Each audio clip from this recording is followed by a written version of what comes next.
Rise, our friends, and welcome back to the studio. And we're joined in the studio today, the one, the only Columba OHare photographer. How are you? How you doing? Pretty darn good. I'm glad to hear it. Not a bother. Not a bother to this man. And I'll tell you what, one of Nuri's favourites. This man he's top photographer. Right. Thanks very much. You're very welcome. Yeah. And you have a couple of websites as well there, Columba. I have indeed. The main one's nuri.ie, Nuri.ie, friends. which I spend my life working at day and night. Well, it's going a long time now, isn't it? It is indeed. It's been going maybe 11, 12 years Wow. or so at least. And it's only this last few years that I've put a lot more time into it. And whether it's wasted time or not, I'm never sure, but it Well, certainly occupies a lot of my time. I wouldn't say that now, Columba. You've plenty of views on it. You've a ton of photographs on it, have you? Absolutely, there's no shortage of photographs. The only thing's the shortage of time to actually put them up. There is a multitude of photographs in my collection from 30 years ago from around Newry, and even in more recent times. Like, I'm a serial photoholic, so it's a case of it's endless photography, endless photographs. A serial, So no shortage. A serial photo, whatever, you know. He's serial, this man. He's serial. I tell you, but you really are. And this, because you started off, I'm sure, with the old SLRs. I did indeed. Film. I probably started off with a really sort of a basic point and shoot camera that was given to me by one of my sisters for my birthday in my early teens. And between that and when I went to St Paul's School, I did chemistry and got involved in a little bit of darkroom work and all, which gave me an interest in the photography, and it sort of went from there.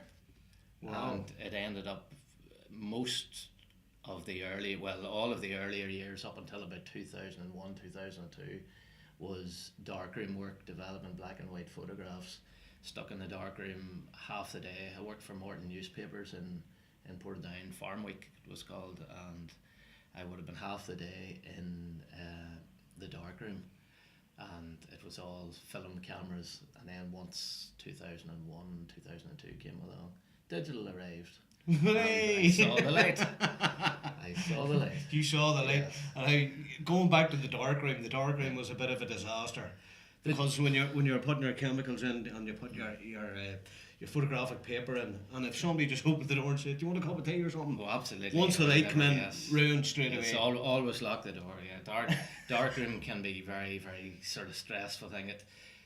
The big thing was the chemical temperature and all that. If you didn't get that right, you hanging could them end up and up all. just with a complete waste of a shoot. Like, big and splodge. you never had a second chance. Like, at least No. with digital, nearly before you leave the job, you leave the job, you can see that it's come out and it looks reasonable. And then you can play around with it later on. And then you can and no work something. chemicals. And no chemicals, that's it, yeah. And no darkroom. But in some ways you're just swapping one sort of long, tedious thing with another one. Instead of sitting staring at a dish of chemicals, you're sitting staring at the computer screen. Like, so it's it still is time consuming in some ways. Yeah. But preferable.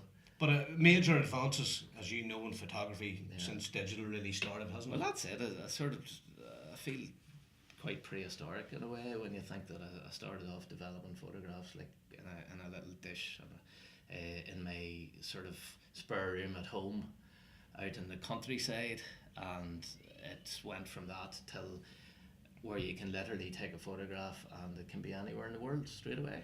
I know it's it's completely bedlam, isn't it, when you It's think of it? amazing. Yeah, it is. It really is. And this camera you have here, now it looks old style, doesn't it? It is. It looks old style, but it's very, very much ultra modern. It's got the High old, tech. It's got the old LEDs or LCD screen on the back for thing, and it's completely digital. It's very light, and it's a great camera to carry Serves all around your with. purposes, I doesn't carry it around. I'll be buried with it. Maybe That's like your- maybe it's no, I was going to say instead of the rosary beads, maybe as well as the rosary beads, I'll have the camera in my hand. Well, hopefully I'll have the camera and we'll throw the rosary beads and let them go on with you. I could end up with a good camera. Well, yeah. But it just shows you like that's retro style, but it's Yeah. really high tech. Yeah, that's the sort of it's a Fuji thing they've started making, sort of going back to the old days of cameras that looked very sort of fancy, shiny, metal and all that sort of stuff, and they're sort of harking back to those days, and like it does the job. And due to digital as well, there's a lot of photographers have appeared, haven't there? Really. There always was competition, like, but there's more and more competition now. But I think you just have to learn. You embrace it, you know, rather than like I'm as good as anybody else for moaning about, you know, oh, look at this one and that one doing that, and you know, I don't have any work coming up or whatever. But it's the same for everybody. And everybody just embrace it, and that's the way you can't get on with. You can't turn the clock back, and it's the way it is. Things have changed amazing amount in the last few years, to the point that, for instance, even sort of big national organisations like the BBC will use your reader sent photographs on their weather forecast. Something that maybe if they were using a few years back they would have had to pay for it, and now they're in a lovely position where they can get photographs for nothing from the general public for free. Yeah. And even news items are starting to creep in that way as well. So, you know, it doesn't necessarily mean that the quality's any better. In fact, the quality's probably not as good. But it certainly means, like, it's like no matter what happens, like you saw there a few weeks ago when there was a fire up the hill there, just that above O'Neill Avenue, we call above O'Neill Avenue, the Barley Lane. The Barley Lane, like, and everybody was out with their mobile phones. Everybody had a photograph of it, including me and including yourself. That's right. Yeah. And Ian Heaney and all one Razor was talking to Ian up there. So that's the way it's gone, and that's just nobody's going to change that anytime soon. There's more footage captured these days than was ever previously caught before, due to the old film and developing the film. There is, which is very good in some ways, but also concerning in other ways, in that a lot of the footage that's captured, most people don't have any sort of idea of the importance of backing up anything. So, like, people lose their phones all the time, and like their phone's lost with their last 3 years of photography, which I'm sure had some really good photographs on it, but it's lost forever and a day. And that's the danger. Like, while more people are taking photographs, and there's an awful lot more photographs out there on Facebook, this, that and the other, you know, there's still not an awful lot of an archive of stuff. You know, people don't store it. People don't store it.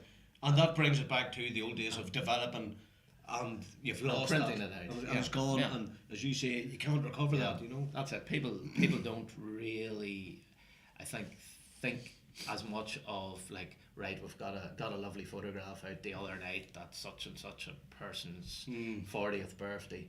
I'd love a print of that, you know, to stick up on the mantelpiece or whatever. People don't do that anymore. No. People just want to look at their screen and, oh, there it is, blah, blah, blah. And they've all the photographs with them in their device. And instead of one photograph, it's 1,000 photographs.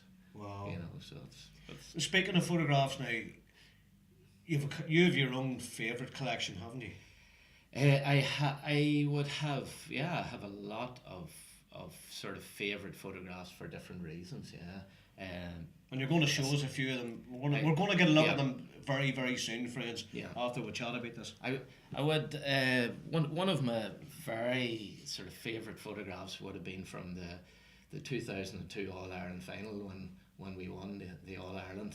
That's Armagh for anybody that That's doesn't know. Armagh, yeah. All our friends in Armagh, we're still trying to win it for the second time. Yeah. But one of my favourite photographs, I was down, I had great trouble actually that year getting like, people think, you know, it's automatic, photographers will get press passes and blah blah blah. I had great trouble getting press accreditation for the All-Ireland final, and being a major Armagh fan, it was extremely stressful, but eventually got it a day or two before it.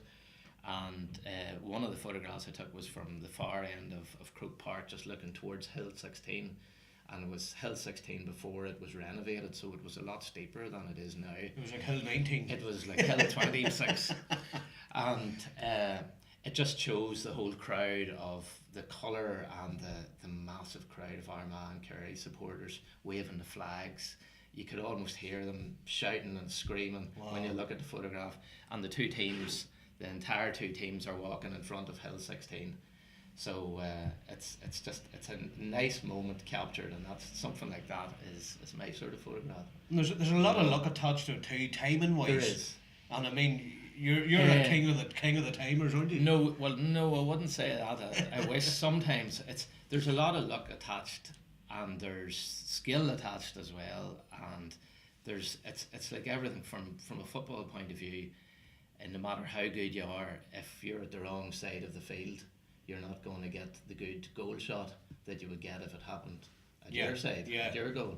So there's luck there as well, but there's skill. Like for instance, that photograph. Like I was waiting until the two teams entirely came round from walking down the side of the pitch till come round, waiting until At that point. they got here and the end of the team was there. So there's a little bit of thought going into it as well. Like there's luck, of course there is. A big shout out to Oisin McConville and all the lads. I met Oisin one day. Hello, Good, great one of the Armagh players, and looking forward to beating Down in a couple of weeks as well. Well, I'm a Down man, so we better shake on it now before it's. Oh, look at that! Somebody's going to get chucked out of the studio here. I'm telling you. Yeah. You know, I'm a Down man, born and bred, so you can do nothing about that. And I respect all the players. I mean, Gaelic. I love the Gaelic football. The hurling, I absolutely adore it. Yeah, absolutely. It's a some pity. skill. It's a pity hurling isn't maybe pushed as much or supported as much Yeah. in the country. Like, but that's Yeah. something for the GAA, I suppose, to work out how to. Well, I think they have it where they want it, so it's up to them, you know. Yeah, As well, you say, it it's up is to a them. shame, but it is. you know. It's a difficult one. And also, you've been collaborating recently with our friends up in Sugar Isle Media up the stairs there. I have indeed. Yes, Yes, we're doing a bit yes, of Kevin collab. And with yourself, ourselves, Tony. yeah. It's Yep, good. and It's good to have it and, support each other. Yeah, looking forward to supporting local organisations, and sort of everybody is sort of trying, like cooperation is the name of the game. It is. Like my father, God rest him, was big into cooperatives and all, and cooperation is where it's at. You know, it does nobody any harm, and it does everybody a lot of good. It can only get better. Simple as that. Yeah, can't it? absolutely. It can only Well, I'll tell you what, friends. We're going to give you a couple of minutes, and we're going to put Columba's pictures up right here. So we're going to fade out for a while, Columba. Perfect. And then we'll be back soon.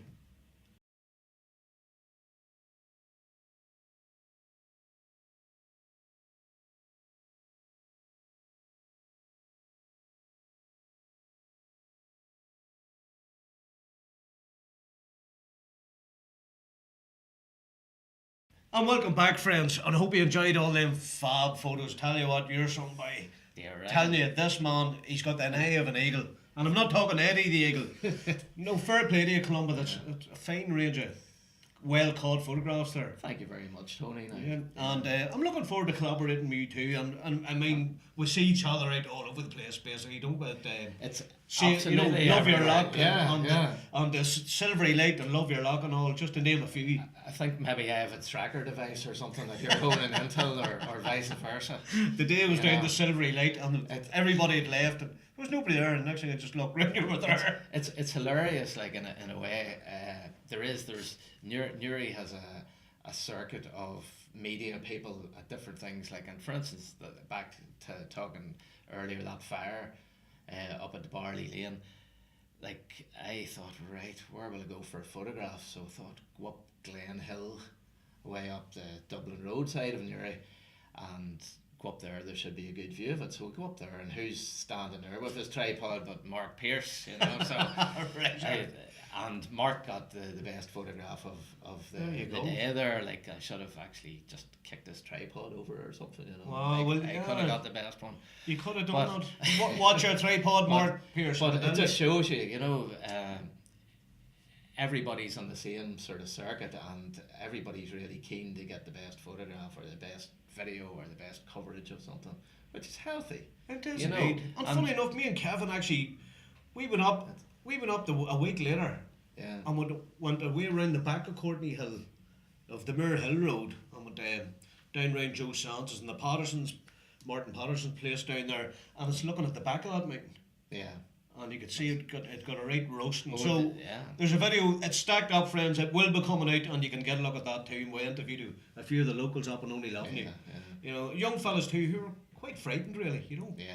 Oh no, it is. You know, they see the danger of how big the flames were going at that stage, and It's scary stuff. Like it's so easy done.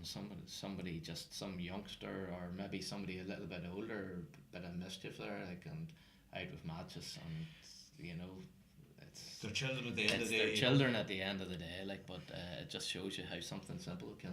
And the wind can whip it up in become- seconds. absolutely. It can get out of control Can in become seconds. very And I'll tell you dangerous. what, fair play to the fire and rescue service.